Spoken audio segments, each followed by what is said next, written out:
Naging maningning ang Biyernes ng gabi dahil sa launching ng Grand Christmas decorations sa isang mall sa Makati City. Ang pasilip, hatid sa Balitang A to Z ni Lane Garcia. You better watch out mga ka-A to Z because Santa is here! At kung ganito naman kagaganda ang mga Christmas decorations na inyong makikita, sigurado mapapa-Merry Christmas ka in advance!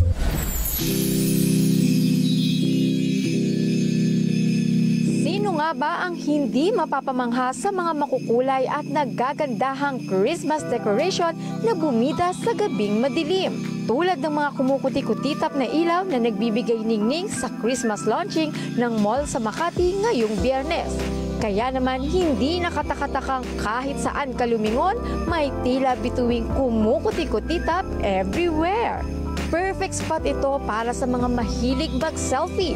Pwede kang magpa-picture kasama si Santa o maglibot sa loob ng gingerbread house. Para sa buong pamilya o barkada, welcome na welcome pumasyal dito.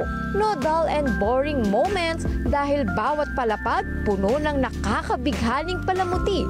Sabayan pa yan ng mga nakakakilig na Christmas carols. Agaw pansin naman ang mga elves ni Santa na nagbigay saya sa programa. Present din sa launching si Department of Tourism Secretary Cristina Garcia Frasco na personal na nasaksihan ang engranding holiday event. Spotted din ang celebrity couple na sina Dr. Vicky Bello at Hayden Co na talaga namang na-enjoy ang event. Tulad ng nakagawian, ang Pasko sa Pilipinas ang pinakamahaba sa buong mundo. Patunay dito ang mga parol, pailaw at mga dekorasyong nagpapakita ng saya at halaga ng Paskong Pinoy na buhay ang diwa kahit pa hanggang matapos ang bagong taon. Para sa Balitang A to Z, Lane Garcia. Kung kayo po ay may kwentong kakaiba, mga kwento ng pag-ibig o storya ng inspirasyon at pag-asa, maaari nyo tong ibahagi. Sumali sa ating Facebook group na Balitang A to Z. Panoorin ang replay ng ating programa at sundan ang ating social media pages, hanapin ang Balitang A to Z. Ang ating pabaong quote of the night ay mula sa author na si Roy Bennett. Sabi niya, tanggapin mo ang sarili mo, mahalin mo ang sarili mo at patuloy na sumulong.